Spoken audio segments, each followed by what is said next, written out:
आपल्या गंगाखेड शहरात गोदावरी नदीला पाणी भरपूर असताना आणि मासोळी डॅमला सुद्धा पाणी भरपूर असताना तरी प्रभाग क्रमांक 6मध्ये 10 ते 15 दिवसाला पाणी सुटतो.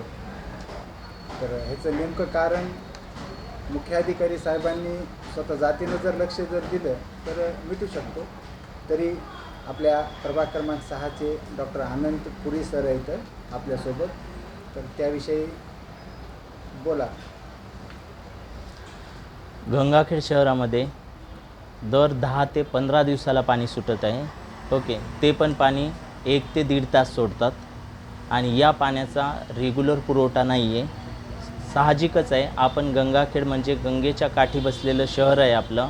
गंगेला पाणी फुल आहे, मासोळी डॅमला पाणी फुल आहे, मुळी डॅमला पाणी फुल आहे, तरी पण आपल्या नळाला पाणी का नाही? 15 दिवसाला जर पाणी येत असेल तर माणसानं कुठे जावं? यासाठी प्रशासनानं वैयक्तिक लक्ष द्यावे ही माझी नम्र विनंती.